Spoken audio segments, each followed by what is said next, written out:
Bueno, en el marco del encuentro guevarista internacional estamos con Claudia, que nos va a hablar de la situación de los prisioneros y de las prisioneras políticas. Bueno, muchísimas gracias, compañera, por acceder a la entrevista. ¿Cuál es la situación actual de la situación de los prisioneros y de las prisioneras políticas en el Paraguay? Bueno, actualmente tenemos 50 presos políticos en el Paraguay. La mayoría de ellos son guerrilleros de pepistas, otros están por lucha de tierras, principalmente lucha de tierras. Y están con un régimen muy restringido, totalmente aislados de lo que sería la otra población carcelera, sería. El que está aún más restringido es el compañero Alcides Oviedo. Está en un régimen de aislamiento desde hace más de 11 años. Está condenado a 18 años, pero se había aprobado una ley antiterrorista en el año 2008. Mediante esa ley están queriendo ampliarle, digamos, el número de años en el que está en prisión. Luego tenemos al compañero Osmar Martínez, que también era preso político y lastimosamente falleció el noviembre del año pasado. Bueno, y está también la problemática, a ellos no se les da las condiciones mismas dentro de la prisión no son buenas para ellos, en especial en la parte de salud, que es lo que más estamos insistiendo ahora. Como mencioné recién, el tema de Osmar, él llevaba pidiendo más de un año servicio de salud, buena atención médica, mejor dicho, no se lo había dado, se lo negaron y bueno, lastimosamente pasó lo que pasó. Compañera, me dijiste ley antiterrorista, es algo que está siendo un denominador común en todo el continente. ¿Cómo es que fue aprobada? ¿En qué momento fue? ¿Y cómo se repercute eso en los luchadores? Fue aprobada en el gobierno de Lugo, sería en el año 2012. Fue aprobada en el 2012. Más bien fue aprobada en contra la lucha contra el Ejército del Pueblo Paraguayo, que es un movimiento guerrillero que está operando en Paraguay. Y bueno, con eso se dio el aumento de cantidad de años, porque generalmente los años de pena carcelaria dentro del país no pasaban los 18 años.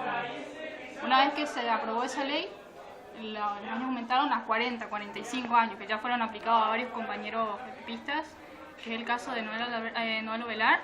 Hace 3 años está en prisión, pero lo condenaron a 45 años. Luego está el otro caso de la compañera Francisca Andino, que está más de 10 años en prisión. A ella lo condenaron a 45, tiene 56 años. Bueno, ella también está con problemas de salud. Estamos luchando, digamos, para que dentro de la prisión pueda acceder a un mejor servicio de salud. Principalmente ese es el problema de los prisioneros políticos. Compañera, el rol de las compañeras detenidas, ¿cuáles se las puede ver? Digo, por la cuestión de la opresión sobre la mujer, que es quizás hasta incluso peor que sobre los compañeros. ¿Hay muchas compañeras detenidas? ¿Hay dirigentes o son militantes de base? ¿Cómo es esa situación? Bueno, tenemos a una de las fundadoras del Ejército del Pueblo Paraguayo, que es Carmen Villalba. Ella está dentro de prisión también desde hace 12 años. Fue condenada también a 18. Tenemos varias mujeres, más de 20 mujeres que están prisioneras, son prisioneras políticas, mejor dicho. Se las puede ver, por suerte, ellas no tienen un régimen tan restringido como el de los compañeros. Bueno, también varias veces hubo casos de represión violenta en contra de ellas dentro de prisión. Un caso, digamos, conocido, creo, ya internacionalmente, es el de la compañera Carmen Villalba, vuelvo a nombrarla, en el que ella había dado una entrevista a Resumen Latinoamericano hablando de la situación del Paraguay, de la historia misma del Ejército del Pueblo Paraguayo, y fue tan difundido eso que al gobierno mismo le molestó. Y bueno, esa misma noche que había dado la entrevista, a ella habían ido a su celda con intención de matarla.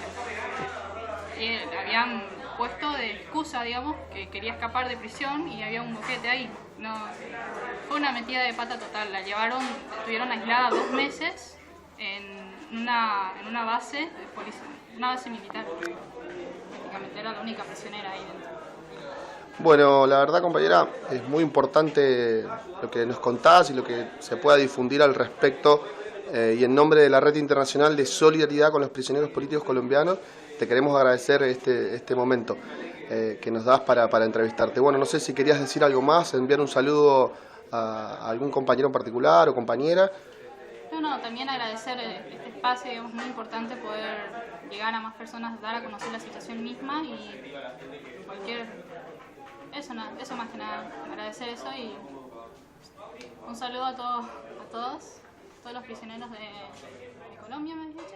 Sí. De Colombia, bueno, y fuerza, más que nada. Listo.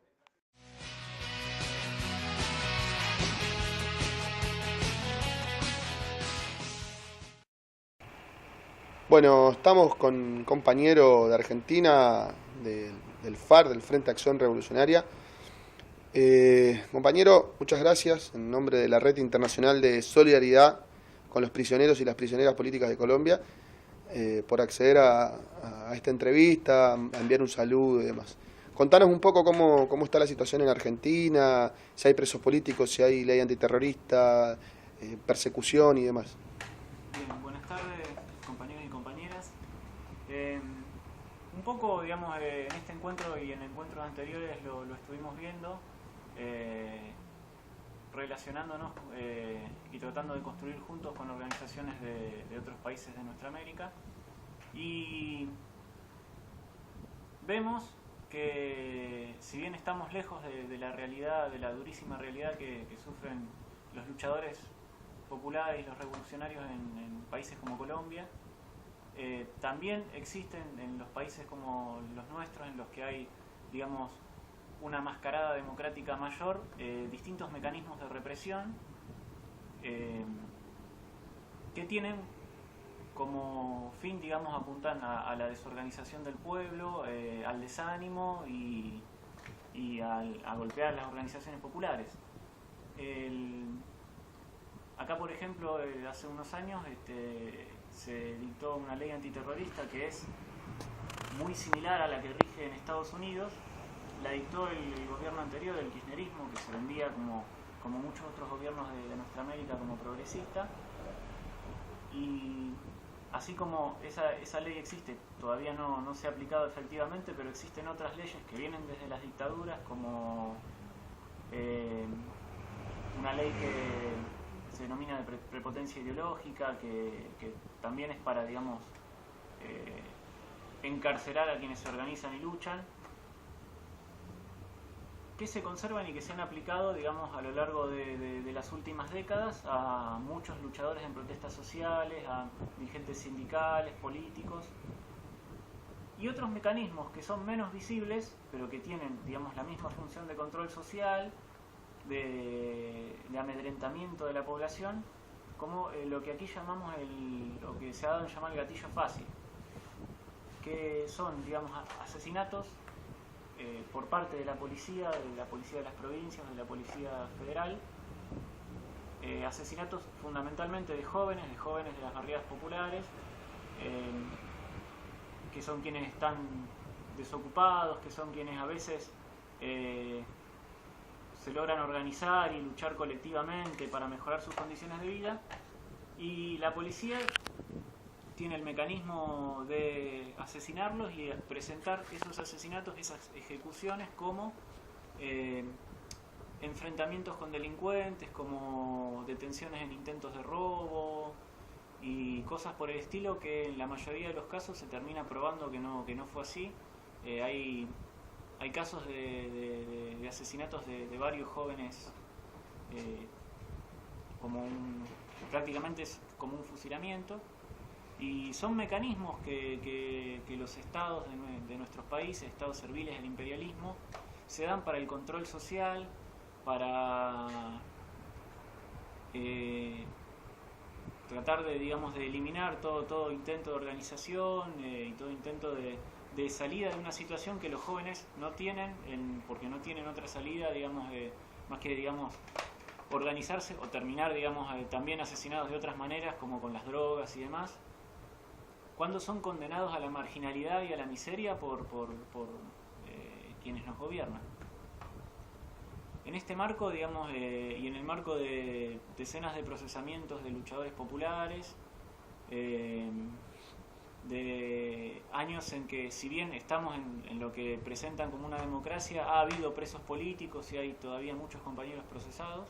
¿Hay una cifra de procesados? Y no tengo una cifra exacta hoy, hasta hace unos años atrás eran alrededor de 5.000 procesados. En distintas instancias el común denominador es la protesta social, es la huelga, se utilizan distintas leyes, muchas que, como te decía, se conservan desde las dictaduras.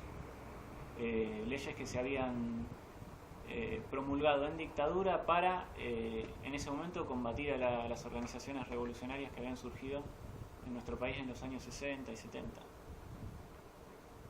Bien, eso es, digamos, un elemento común que tenemos con otros países como Colombia, como Perú y como todos los países de nuestra América, en las que los pueblos comienzan a organizarse y a tratar de, digamos, de alcanzar una independencia real y una justicia social que dentro del capitalismo es imposible, ¿no? Hablanos un poco de lo que es el Proyecto X, para que se conozca, digamos, una situación complicada que se vivió hace unos años y que no sabemos en qué termina. Sí, bueno. El Proyecto X es algo que, digamos, salió a la luz por una situación particular, pero que, digamos, quienes militamos de hace tiempo en el movimiento popular, estamos al tanto de que, digamos, el Estado, digamos, incluso, insisto, en estos regímenes que se autodenominan democráticos,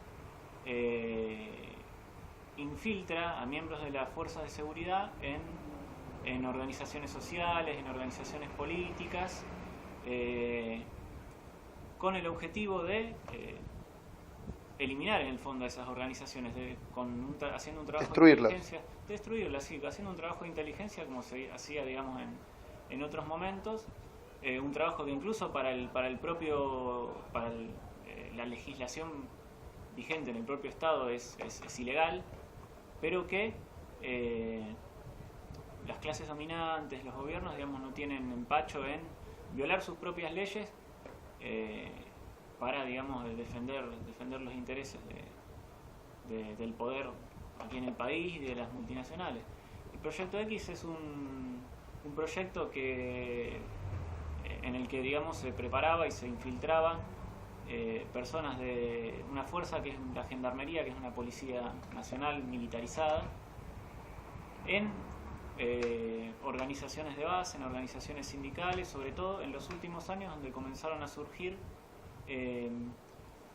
sectores de jóvenes que, digamos, cuestionaban un sindicalismo tradicional, burocratizado, conciliador, y que protagonizaron muchas luchas en defensa del salario, en defensa de fuentes de trabajo, y que, digamos,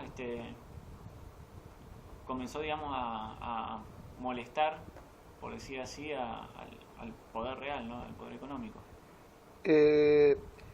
Sabemos que hay una historia de extradición que se dio de unos campesinos paraguayos. Habitualmente Argentina no tenía esa política, sin embargo, se extraditó a los campesinos paraguayos. Sí. Mira, lo que sucede es que en general yo creo que hay que enmarcarlo en el contexto global, digamos. Argentina en algunos momentos daba ciertas garantías o respetaba incluso como te decía antes, o sea, respetaba sus propias leyes y las garantías que según la Constitución Nacional se le dan a los ciudadanos o incluso a los que piden asilo político, pero creo que a raíz de la crisis del capitalismo de los últimos años, de la agudización de las luchas, de la necesidad de avanzar más en el saqueo y en la extracción y la destrucción y enajenación de los bienes comunes por parte de las multinacionales, esas libertades públicas se van perdiendo, esas libertades que otorga el régimen actual se cercenan, y es así que, digamos, la burguesía del país, en alianza con los demás estados, con el imperialismo, termina, digamos, cerrando esos espacios violando sus propias leyes en muchos casos. Y bueno, la extradición de los campesinos es parte de eso, ¿no? Es parte de la colaboración con el Estado de Paraguay en, digamos, reprimir la lucha popular, en, digamos, cercenar cualquier proyecto emancipatorio. Recordemos que eso también se dio con un gobierno el de Lugo, que también se autoproclamaba progresista y demás, ¿no? Bueno, compañero, la verdad, muchísimas gracias por robarte un poco de tu tiempo. No sé si ¿querés decir algo más? No, bueno, gracias también por el espacio y fundamentalmente, bueno, un gran saludo, toda nuestra solidaridad con los presos y presas políticas, con los prisioneros en Colombia y, bueno, nuestro compromiso a seguir luchando aquí por una sociedad justa y seguir dando nuestra solidaridad militante con todos aquellos que son rehenes del imperialismo.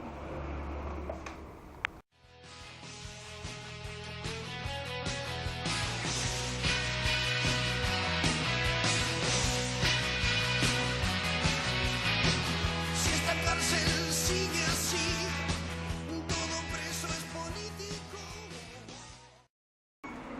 Bueno, primero que nada, compañero Federico, agradecerte la posibilidad de entrevistarte en el marco del encuentro guevarista internacional, que nos cuentes un poco la situación represiva, ley antiterrorista, presos políticos, procesados que vive la República Argentina en este momento y que viene sufriendo hace algunos años. Bueno, un saludo para los compañeros y las compañeras de Colombia. La situación en la Argentina, desde el punto de vista represivo, viene profundizándose, como viene profundizándose todos los planes de saqueo y explotación de nuestro pueblo.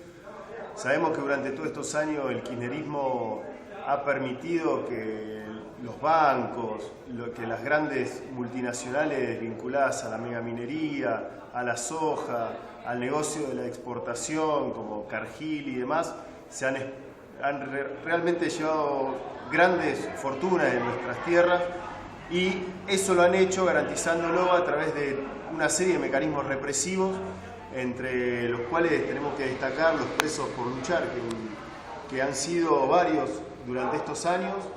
Hoy actualmente se calcula que hay unos 6.000 procesados por luchar durante el gobierno kirchnerista. Y además el gobierno kirchnerista, hay que recordar que votó la ley antiterrorista, que mató compañeros que luchando, como el caso de Fuente Alba y el caso de otros compañeros, el año pasado el caso de Verón, un compañero del Chaco que vino luchando por el tema de las tierras, que es un gran flagelo que vive en nuestro pueblo, la expulsión. Bueno, este compañero lo tuvieron detenido en el hospital y finalmente murió esposado, sin las condiciones sanitarias que tendrían que haberle dado después de una brutal golpiza de la policía. Eso es el gobierno del kirchnerismo. Y el gobierno de Macri, que asumió el 10 de diciembre, viene en realidad a terminar los planes que el kirchnerismo había dejado inacabados, que tiene que ver con profundizar el ajuste. Hay aproximadamente más de 130.000 despidos durante estos 3-4 meses de gobierno, es decir, 1.000 despidos por día.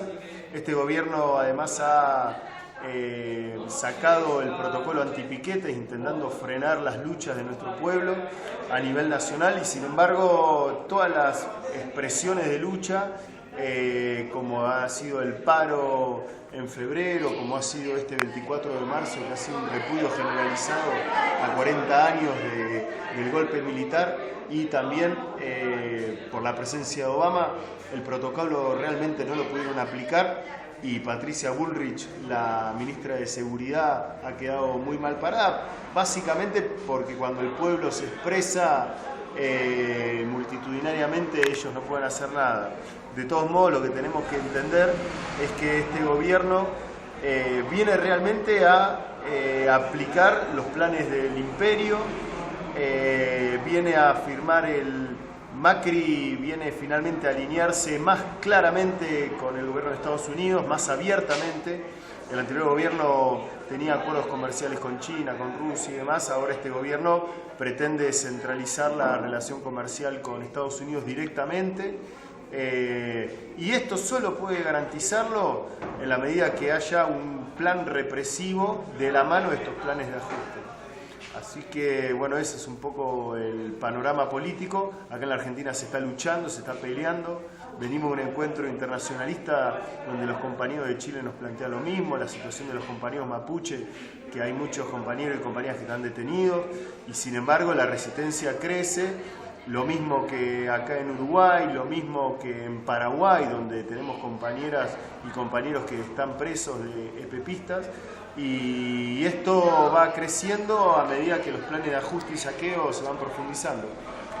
Compañero, ustedes tuvieron un dirigente de su organización que estuvo detenido. Contanos un poco en el marco de qué se dio y cómo está hoy en día la situación procesal de él.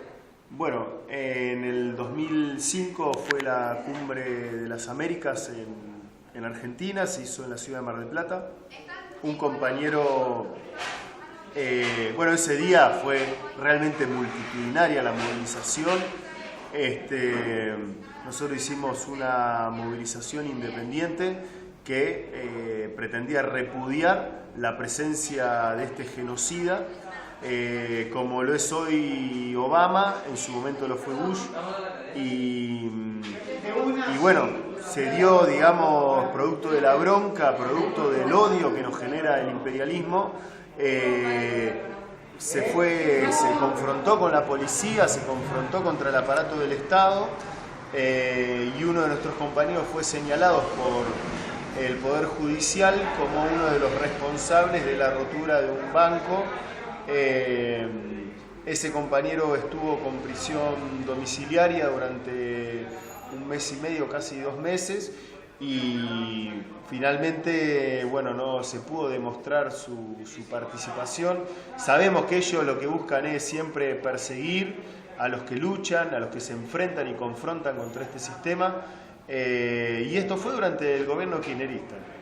Es decir, se incendió un banco directamente ligado a los capitales norteamericanos y, sin embargo, acá, desde el discurso oficial del gobierno, se hablaba de la cuestión antiimperialista. Bueno, claramente el hecho de que uno de nuestros compañeros caiga es una señal directa y muy concreta de que ellos no permiten que se le ataque su interés más concreto, más allá del aspecto simbólico, que sabemos que muchos de estos gobiernos progresistas juegan a eso, y que nosotros nos tenemos que medir siempre por la realidad material concreta. Así que esa fue la situación. Hoy el compañero está desligado de la causa, pero obviamente te deja una mancha en tu vida y te condiciona para acciones a futuro. Bueno, en el nombre de la Red Internacional de Solidaridad con los Prisioneros y las Prisioneras Políticas Colombianas, te agradezco que nos haya dado la posibilidad de charlar y de conocer un poco estas realidades que por ahí a veces, debido a los medios de desinformación, nos hacen creer que hay gobiernos progresistas que defienden los derechos humanos y demás, y que en realidad no es así. No sé si querías agregar algo más. Que vamos a ser parte de una coordinadora por la libertad de los presos y presas políticos por luchar, y que en ese marco seguramente este 17 de abril armaremos algún tipo de jornada como que exprese esta unidad de las organizaciones que lo que busca es la libertad de nuestros compañeros y nuestras compañeras. Más allá de la diferencia política que existe, entendemos que hay que arrancar a esos compañeros y compañeras de la prisión, que son las prisiones del sistema, las prisiones del capitalismo, y que en todo caso la discusión y el debate las demos en la calle. Así que nosotros vamos a pelear por la libertad de todos los compañeros que caigan. Así que, porque estamos convencidos que la vía revolucionaria implica que muy probablemente alguno de nuestros compañeros caiga preso, y por eso es central que haya la unidad en este sentido. Así que saludarlos y sigamos peleándola. El socialismo es una vía.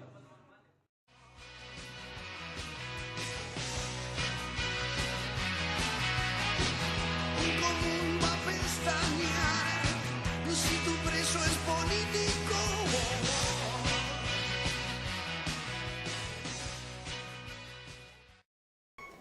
Bueno, estamos con Joaquín de Izquierda Guevarista, y en el marco del Encuentro Guevarista Internacional Aprovechamos para entrevistarlo, que nos cuente un poco la situación del pueblo mapuche y la represión en general que sufre el pueblo chileno.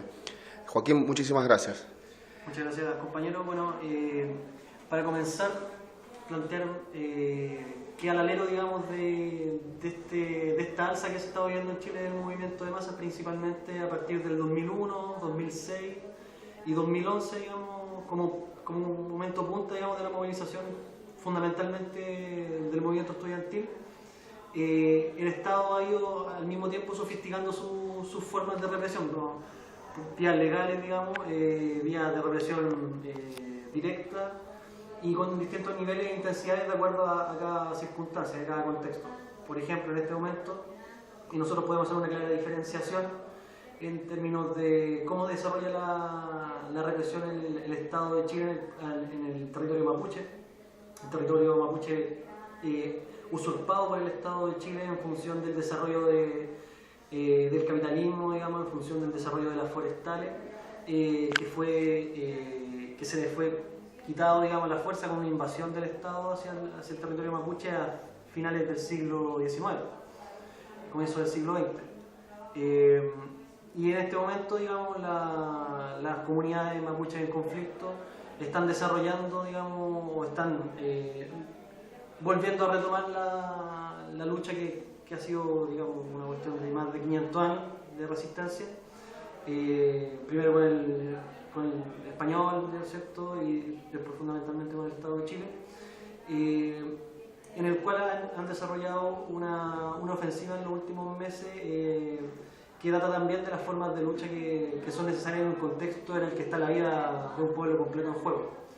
Y en ese sentido el Estado ha respondido de forma, en primer lugar, defendiendo los intereses de clase que tiene el Estado claramente, que no es un ente neutral, sino que está decididamente en el campo de la burguesía, de nuestro enemigo de clase, y defendiendo los intereses de los latifundistas y de los grandes burgueses, digamos, que están insertos en la zona, principalmente con las celulosas, principalmente con las forestales, que están insertas en el territorio mapuche.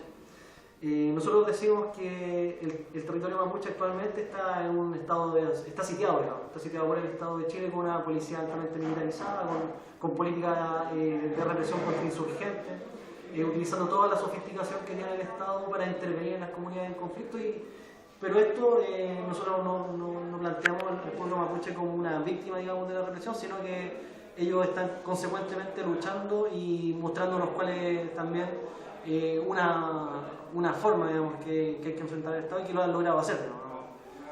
Durante más de 500 años, lo reitero.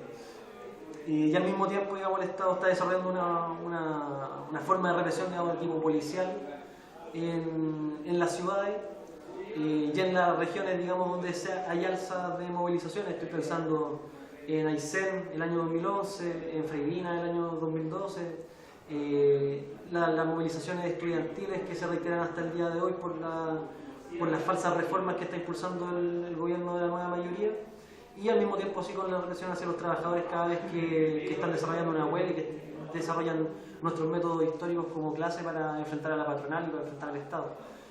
Para no ir más lejos, solamente el año pasado, dentro de la huelga, en el marco de las huelgas de trabajadores subcontratados del cobre, que están siendo víctimas, ¿cierto? O están llevándose el peso de la recesión económica que está desarrollando China en este momento, que impacta la economía del cobre y que impacta al mismo tiempo la clase trabajadora, evidentemente, que somos los que siempre pagamos la crisis de los ricos. Y en ese contexto está el asesinato de un dirigente, bueno, no un dirigente, sino un trabajador de base de los trabajadores subcontratados del cobre, que es Nelson Quichillao, que por su apellido identificamos también que es un compañero de ascendencia mapuche, que es la realidad de los trabajadores del norte. En el fondo son muchos trabajadores del sur que se ven obligados a trasladarse al norte, al mismo estilo de las pampas salitreras de hace 80 o más años, más de hecho, más de 100 años, que es lo reiterativo dentro de la forma de supervivencia que nosotros tenemos que desarrollar como clase. El movimiento estudiantil también tiene muertos recientes. El año 2011 muere Manuel Gutiérrez, un joven estudiante que está en el marco de las movilizaciones nacionales, de protestas nacionales que convocó la Central Unitaria de Trabajadores, asesinado también por el Estado, por la policía en Chile, con una serie de balazos que lo impactan directamente en el cuerpo. Y así suma y sigue. El año pasado también ejemplos de represión por montones, detenciones selectivas en el campo popular, muchos golpes, muchos secuestros momentáneos. Les dan unas vueltas a los compañeros, les preguntan algunas cosas, después los sueltan por otro lado, amedrentamiento en general. ¿El montaje judicial es una práctica que se repite? Sí, el montaje judicial se ha logrado comprobar montaje en dos movimientos distintos. Digamos. Primero, evidentemente, el pueblo mapuche, que si bien nosotros reconocemos que existe una avanzada, un grupo de avanzada dentro de los compañeros que están desarrollando acciones ofensivas, que nosotros no las negamos. Sí, también se ha sabido que han existido montajes, acusaciones absurdas, compañeros que han estado siendo procesados al alero de la ley antiterrorista en Chile, de seguridad interior del Estado, con testigos protegidos, digamos, testigos sin rostro que se le llaman. El caso Bomba, ¿no? Y por otro lado también está el caso Bomba, que nosotros identificamos también como una cuestión que se comprobó fue montaje. Que eso fue durante el gobierno de Piñera, y a la cabeza estaba Rodrigo Ginspeter, ministro del Interior de aquel periodo, en el que acusaron a un grupo de compañeros anarquistas de la instalación de bombas, los bombazos, digamos. Y bueno, las pruebas no eran contundentes. Bueno, todo se resolvió al final después de un largo proceso en que los compañeros tuvieron que estar en prisión y todo, que no habían pruebas tales como para justificar que ellos estuvieran presos. Y lo mismo también pasa con el pueblo mapuche constantemente. ¿Hay alguna cifra de detenidos, de procesados? ¿Se maneja eso en los organismos de derechos humanos? ¿Tienen idea de más o menos cuántos son los detenidos? Actualmente no hay una cifra clara, digamos, de las detenciones, porque son muchas, digamos, o sea, las detenciones que duran 1 o 2 días que después te sueltan. Ahora hay casos icónicos, digamos, principalmente dentro del movimiento mapuche, de compañeros que están cumpliendo sus penas, digamos, en cárceles de Temuco, generalmente, Concepción, Coronel, donde que demuestran en el fondo la política contrainsurgente de descabezamiento de las comunidades en conflicto. Ahora, datos y cifras no manejo, lo que sí manejo son datos de un estudio reciente que es norteamericano, en el cual indica cuáles son los países, digamos, de América Latina que tienen mayores niveles ellos lo denominan actos terroristas. Y bueno, en primer lugar me parece que está Colombia, después estaría Paraguay, después México y después, sorprendentemente, está Chile. O sea, y lo interesante de esto es que los medios de comunicación o los medios norteamericanos indican que Chile es el cuarto lugar del término de cuestiones terroristas. Y eso se condice también con las políticas de formación de la policía que tiene Chile en la base de Concón, por ejemplo, que está en la quinta región, que es una base norteamericana, donde se prepara la contrainsurgencia en Chile. Y también con los trabajos conjuntos que hacen en conjunto con otras fuerzas militares de la región. Chile, por ejemplo, un dato también es que todo su armamento, digamos, de dispersión, de masas, digamos, los gases lacrimógenos, los carros, el armamento que usa el carabinero de Chile es todo comprado en Israel. Es armamento de Israel, en el fondo. Y esas tanquetas que están en el territorio mapuche, esos helicópteros, los gases lacrimógenos y la mayoría de las cosas que utiliza es de procedencia israelí. Ley antiterrorista existe, se aplica. Se aplica, sí. Ley de seguridad interior del Estado, le llaman. En el fondo la política que se instaura desde la dictadura, digamos, de la política y de la lógica del enemigo interno. Cuando se identifica que dentro del Estado no solamente hay un enemigo externo, ¿cierto?, que serían los otros estados que quieren conquistar, sino que hay un enemigo interno que sería la subversión. Y eso tiene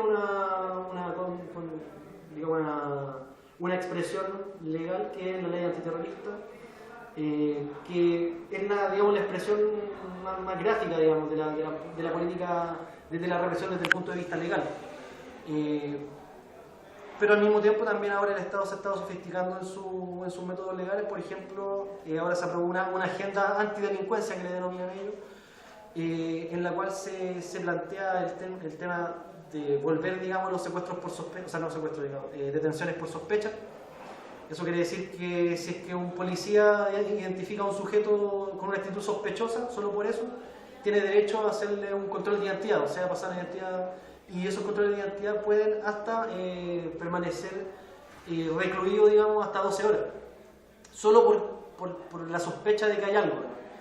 Y por otro lado también se está determinando ahora mismo en Chile el tema de que se puede acusar a un manifestante, a una persona de agresión a carabineros, sin que carabineros tenga que presentar pruebas de hecho, de eso, digamos, de heridas, digamos, cualquier cosa, sino que se puede sencillamente plantear que un manifestante golpeó y le dio a carabineros y este no tiene que tener lesiones evidentes para poder ser procesado o al menos poder pensarse que él que fue violentado por algún manifestante. Eso son pequeñas cosas que se van haciendo, pero que van en función también de contener con el garrote, digamos, la movilización de masa en Chile. Bueno, Joaquín, la verdad, muchísimas gracias, y en nombre de la Red Internacional de Solidaridad con los prisioneros y las prisioneras políticas colombianas, te agradezco este momento que nos diste para poder entrevistarte y conocer un poco de esta situación que se vive en Chile, el pueblo mapuche y demás. No sé si querías agregar algo más. Sí, bueno, agradecer también o saludar en el fondo la iniciativa del desarrollo del trabajo que tienen ustedes con la solidaridad con los presos políticos en Colombia. Esta intención de abarcar muchos más pueblos en lucha, más compañeros que están siendo procesados injustamente por el Estado, el camino que nosotros tenemos que seguir, lo que nosotros tenemos que replicar en cada uno de nuestros espacios locales. También recordar la situación de Mauricio Hernández Norambuena, el comandante Ramiro del Frente Patriótico Manuel Rodríguez, que hoy está preso en condiciones infrahumanas en Brasil y que se está, digamos, empeorando cada vez más su situación en términos del aislamiento, en términos de todo. Sin embargo, nosotros sabemos que él tiene un temple, digamos, y una fuerza que nos empapa a nosotros de una responsabilidad mucho más grande, y como planteó él, nosotros podemos en este ir y venir de las luchas populares equivocarnos muchas veces, errar, otras veces aceptar, pero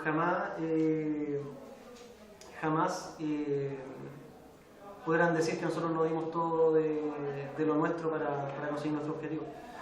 Así que un saludo para los compañeros que van a recibir este video y espero que se siga masificando esta iniciativa.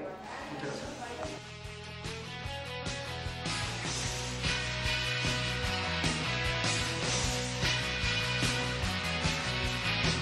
Si esta cárcel sigue así, todo preso es político. Bueno, estamos con mi compañero Tony del Movimiento Revolucionario Oriental del Uruguay, ex preso político. Compañero, en nombre de la Red Internacional de Solidaridad con los Presos Políticos Colombianos, te quiero agradecer la posibilidad que nos das de entrevistarte para conocer un poco de la historia tuya, de la represión de antes y la de ahora que sufre el pueblo uruguayo. Muchas gracias. Por favor, el agradecido soy yo. Tú manifestas que soy integrante del Movimiento Revolucionario Oriental, que este año cumple 55 años de existencia. Pero la condición de preso político fue en función que en la década del 60 nuestro movimiento integraba el Plan del Che. Por lo tanto, participamos en la OLAS, donde ahí se tomaron definiciones de que el único camino de liberación frente al auge de los golpes terroristas de Estado en la década del 60, 64 Brasil, 65 Argentina, 67 Bolivia, República Dominicana, invasión del 65, en La Habana, en la conferencia de la OLAS, se tomaron una serie de resoluciones que implicaban para los revolucionarios éticamente la necesidad de hacer la revolución democratiza el concepto de vanguardia, que todo lo demás métodos de lucha tenían que ser fundamentales y ligados al método fundamental que se había definido de la lucha armada guerrillera, y tenía que tener la guía de la ideología de los trabajadores, había que luchar contra las tendencias reformistas, y nuestro movimiento, que nació en el 61 e integraba el plan del Che, esa concesión regional, fue fiel a esas concesiones y desarrolla lo que se llaman las Fuerzas Armadas Revolucionarias Orientales. En condición entonces de asumir la tarea de ser un guerrillero es que estoy 14 años preso bajo prácticamente toda la dictadura terrorista de Estado en nuestro país, que da el golpe en el 73, desde el año 70 al 85. ¿Por qué? Porque antes del golpe del 73 en nuestro país se vivía lo que se llamaba una dictadura legalizada, una situación de lo que se denominó el pachecato, por el cual, a pesar de un proceso democrático burgués, ya desnudaba su carácter de dictadura de clase. Por lo tanto, son años muy difíciles en nuestro país, donde el Uruguay recorre el mismo camino de todos los pueblos de Latinoamérica: la resistencia armada, la resistencia del movimiento obrero, las resistencias populares, combinación de diferentes métodos de lucha. Y en nuestro país se institucionaliza la desaparición, la tortura, la persecución sistemática ideológica. Miles y miles son echados de sus puestos de trabajo en la esfera privada, y esto se calcula por el penal de libertad, que se denominaba así, donde estábamos los presos políticos, llegamos a 3.000, y en el penal de Punta de Rieles para las mujeres se llegó a 500 presas políticas, guerrilleras y luchadoras sociales. Por lo tanto, lo que se está viviendo aún en muchos países de América Latina, que continúa la persecución del pueblo mediante métodos de terroristas, sobre todo el ejemplo más claro es el proceso colombiano. Lo que están sufriendo las compañeras y los compañeros de Colombia es prácticamente lo que han sufrido, con un desarrollo desigual, porque nosotros en nuestro país hubieron 150, 200 compañeros y compañeras muertas en enfrentamiento, 100 y pico desaparecidos. No es el caso de los 30.000 desaparecidos en la Argentina, los miles del proceso chileno, pero recorrimos la misma suerte, con la concesión de la solidaridad guevarista, de correr la misma suerte, que se llama del agredido. Y bueno, fueron años difíciles, pero si yo les tuviera que decir qué fue lo que nos sostuvo a la mayoría, salvo contados casos, porque el encierro largo, la tortura, objetivamente afecta a compañeros, puede quebrar psicológicamente, o simplemente las cárceles también es un lugar de asesinato. Basta, por ejemplo, de falta de atención nomás, compañeros murieron de atención médica. Nos sostuvo siempre la convicción que éramos continuadores de las luchas del pasado de la clase trabajadora. Nosotros entendíamos, tal como decía la Ola, que éramos continuadores de las luchas del pasado, tanto independentistas como la imagen de Bolívar, Miranda, Martí, de todos los libertadores de la época, en nuestra condición de activistas, pero sobre todo, como el planteo era por la lucha por la revolución, el socialismo, se nos hacía carne que éramos continuadores de los 30.000 muertos de la Comuna de París, de lo que fue 1905, lo que fue el 17, el martirologio de la clase trabajadora lo teníamos incorporado y que teníamos que ser uno más de ese camino de liberación que tenía que regarse con sangre. Sufrimos, no hay duda. Es decir, en la vida de un hombre 15 años, 17, 20 años preso, pero en la vida de un pueblo, de un proceso de liberación, es muy poco. Por lo tanto, la convicción del materialismo histórico, de que éramos continuadores de la lucha del pasado, se complementaba con el análisis dialéctico de la coyuntura de aquel momento histórico. La historia nos estaba golpeando la puerta que había que poner la vida al servicio de la revolución. ¿Por qué? Porque proliferaban las dictaduras terroristas del Estado, el trabajo político de organizaciones de masas, sindicales o de derechos humanos, quedaba supeditado a la necesidad del desarrollo de la violencia organizada del pueblo. Y asumimos en aquel momento histórico, digamos, lo más avanzado del movimiento popular, que regó con sangre, y éramos conscientes de eso.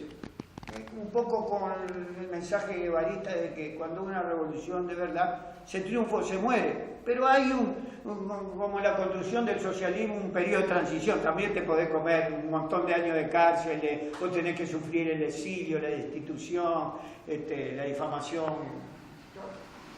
Camino del medio. Y la mayoría salimos con la convicción que había que continuar la lucha. Y dentro de los que salimos y continuamos en el espacio revolucionario, unos se cansaron, otros les comió el reformismo, otros seguimos consecuentes en un momento de reflujo de la causa de la clase trabajadora. No podemos ignorar el fenómeno de la Unión Soviética, las restauraciones capitalistas, la hegemonía no solamente de los más, digamos, retrógrados de la burguesía imperialista, sino también la hegemonía en estos últimos años de la socialdemocracia, del populismo, del reformismo, de todas esas variantes que se gestan por fuera del espacio revolucionario, que nos ha hecho pegar un retroceso de influencia y transformación de la realidad, pero que implica que mientras existan reformistas existirán revolucionarios, mientras exista la burguesía existirá la clase obrera, y mientras exista la clase obrera generará sus partidos comunistas, sus líderes, sus héroes. Es imposible separar el papel de lo nuevo de la clase trabajadora más allá de la derrota circunstancial. Por eso quiero enviar a los compañeros un mensaje de que todo el sacrificio de todas las organizaciones de los últimos 20 o 30 años, lo que están sufriendo ellos, no es en vano. Miles de jóvenes en diferentes tipos de lucha hoy están demostrando que aún sin tener clara la ruta y los valores y las virtudes del socialismo, están dispuestos a enfrentar con diferentes métodos de lucha en América Latina los planes imperialistas. Desde el socavón que muchos años vivimos nosotros, donde se te corta la posibilidad del conocimiento de la realidad, es objetivo que el imperialismo no puede dar respuesta a los pueblos, que las vías fantasiosas o falsas que separan a las masas y a la clase trabajadora de la vía de la lucha armada revolucionaria hacia el socialismo, se está convirtiendo cada vez, a medida que se van gastando las opciones reformistas, populistas, la clase obrera va demostrando en un desarrollo desigual en nuestra América de respuestas y de resistencias, que el único camino que nos queda a los pueblos es la necesidad de la revolución y el socialismo. El pueblo colombiano, su vanguardia organizada, la FARC, el ELN, son los que se convirtieron en todos estos años de retroceso en faros y guías para muchos de los que continuamos en el campo de la revolución. Lo que pueda estar sucediendo ahora es de responsabilidad de las organizaciones y del pueblo colombiano. Y sobraron méritos, tanto el pueblo como sus organizaciones revolucionarias, para tomar las decisiones que más consideren necesarias para la defensa de los intereses del pueblo colombiano y de las vanguardias organizadas. Por eso es un mensaje de solidaridad, de algo que tiene una historia de las luchas del pueblo colombiano que comenzaron en la década del 40, cuando nosotros estábamos lejos de asumir el método de lucha revolucionaria que el pueblo y las organizaciones de vanguardia colombiana nos abrieron camino. Por eso te conmueve no solamente, como dice Che, el socialismo es la ciencia del ejemplo y que un guerrillero tiene que ser el mejor en el estudio, en la moral, en el trabajo, con el fusil. Que en estos momentos históricos,